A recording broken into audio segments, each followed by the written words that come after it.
दोस्तों आप सभी लोग के मेरे पास बहुत सारे कमेंट्स आते हैं। इस बारी एनपीसीआई रावतभाटा साइट पे ऑपरेटर की 152 वैकेंसी आई है ना, इसमें टोटल कितने फॉर्म फिलअप किए गए हैं, पिछले साल कट ऑफ कितनी गई थी और इस बारी कितनी जा सकती है। तो दोस्तों इस वीडियो पे मैं इसी के बारे में कंप्लीट बात करने वाला हूँ। साथ ही साथ दोस्तों मैं आपको कुछ डेटा दिखाने वाला हूँ, उसी के बारे में मैं यहाँ पे कंप्लीट एनालिसिस आपके साथ करने वाला हूँ। तो आप सब लोग वीडियो को पूरा देखिएगा, ठीक है। सारे डिटेल मैं आपको यहाँ पे अच्छी तरह समझाने वाला हूँ। तो सबसे पहले मैं आपको ये बता दूँ दोस्तों, एनपीसीआईएल की पिछले साल वाली वैकेंसी कब आई थी मैं आपको ये बता देता हूँ। एनपीसीआईएल की प्रीवियस वैकेंसी आई थी सन 2019 पे, दिसंबर 2019 पे, ठीक है। दिसंबर 2019 पे एनपीसीआईएल की प्रीवियस वैकेंसी आई थी ऑपरेटर की। और कितनी वैकेंसी आई थी? 70 वैकेंसी आई थी। और इन वैकेंसी का एग्जाम कब हुआ था? 30 अप्रैल 2023 को हुआ था, यानी कि एक साल पहले इसका एग्जाम हुआ था। 70 वैकेंसी के लिए दोस्तों यहाँ पे कितने कैंडिडेट ने फॉर्म को फिलअप किया था? 21,451 कैंडिडेट ने इस फॉर्म को फिलअप किया था। और दोस्तों मैं आपको ये बता दूं, 2019 के टाइम पे इस एग्जाम के बारे में लोगों को बहुत कम पता था, ठीक है। तो भी दोस्तों आप यहाँ पे देख ही सकते हैं, तो भी कितने कैंडिडेट ने फॉर्म को अप्लाई किया था? 21,451 कैंडिडेट ने इस फॉर्म को अप्लाई किया था, ठीक है। इसमें से दोस्तों स्टेज 1 को एग्जाम देने के लिए कितने कैंडिडेट गए थे? 2923 कैंडिडेट ने स्टेज 1 के एग्जाम देने के लिए गए थे। और उसमें से 2431 कैंडिडेट ने स्टेज 1 को क्वालिफाई किया था। तो दोस्तों आप सब लोग मुझे ये बताइए, आज की डेट पे एनपीसीआई एग्जाम को लेकर कितनी ज़्यादा अवेयरनेस है, ठीक है। 2019 के बाद से ही दोस्तों मैंने अपने चैनल को बनाया था। आप सभी लोग का प्यारा चैनल कौन सा है? Exam race. तभी से दोस्तों मैंने इस चैनल को बनाया था, ठीक है। और उसी के बारे में मैं आपको इन्फॉर्मेशन वगैरह देता रहता हूँ, ठीक है। तो आप सभी लोग खुद समझ सकते हैं आज की डेट पे एनपीसीआईएल कि एग्जाम के बारे पे कितने सारे लोगों को अवेयरनेस हो चुकी है। तो आप ये बताइए, यहाँ पे इस बारी ऑपरेटर की कितनी वैकेंसी आई है? 2024 में जो नोटिफिकेशन आया था, ठीक है, इसमें ऑपरेटर की कितनी वैकेंसी है? 152 वैकेंसी है, ठीक है।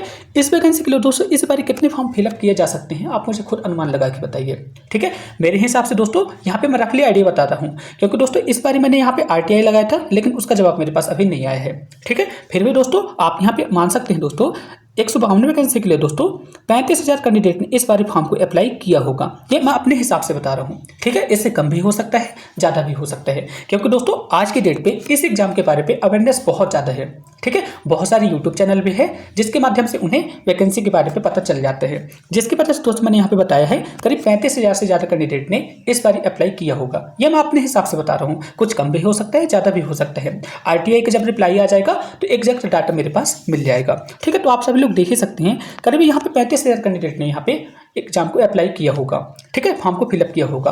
अब दोस्तों मुद्दा तो ये आता है, यहाँ पे 35-40 हज़ार कैंडिडेट ने फॉर्म को फिलअप कर दिया, ठीक है। इसके बाद एग्जाम देने कितने कैंडिडेट आएंगे?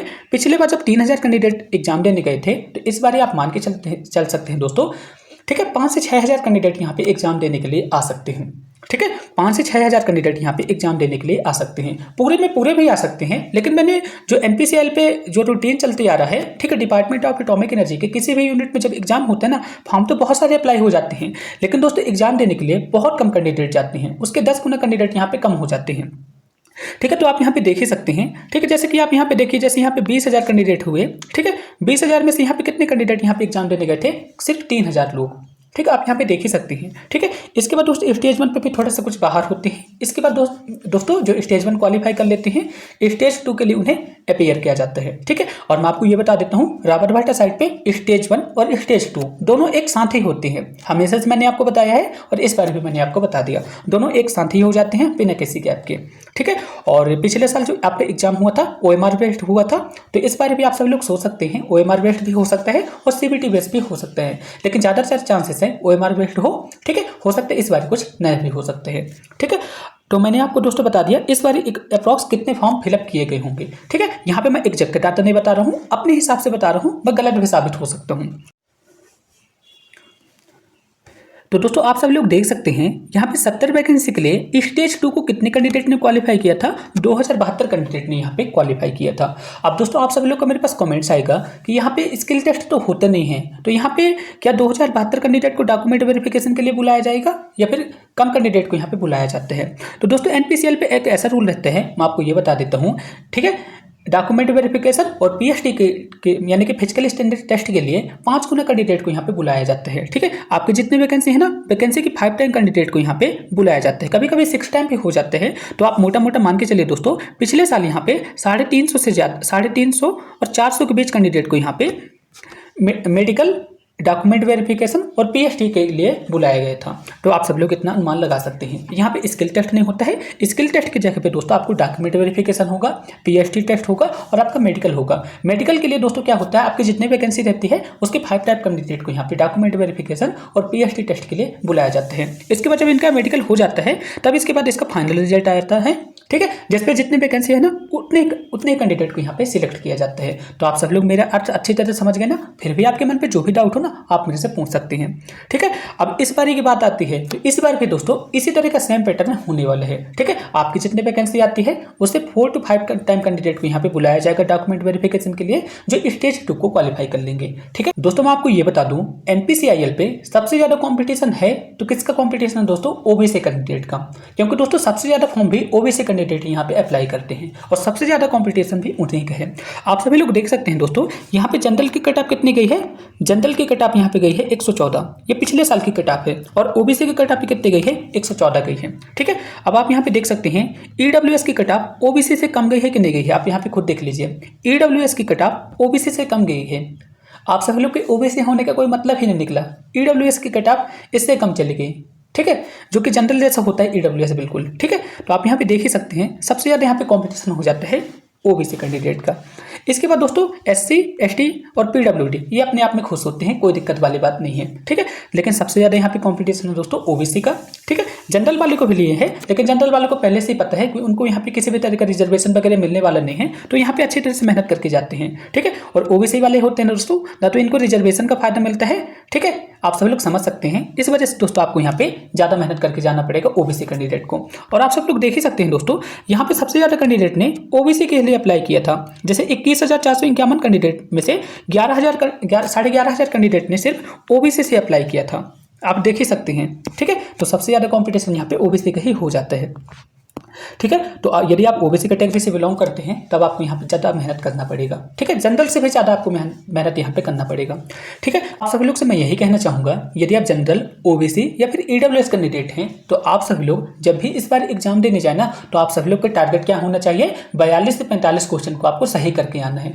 यदि आप इससे कम क्वेश्चन को सही करके आते हैं तब आपको थोड़ा सा प्रॉब्लम हो सकती है। क्योंकि दोस्तों आप यहाँ पे देख सकते हैं, जब 2019 पे 70 वैकेंसी के लिए यहाँ पे इतनी ज़्यादा कट ऑफ है, तो इस बार कितनी ज़्यादा हो सकती है? क्योंकि दोस्तों आज की डेट पे यूट्यूब पे सब कोई वीडियो बना रहा है। ठीक है, स्टडी मटेरियल सब जगह से मिल जाता है। ठीक है, अब अवेयरनेस भी बहुत ज़्यादा है, इस वजह से कट ऑफ यहाँ पे थोड़ा सा हाई जाने की पॉसिबिलिटी हो सकती है।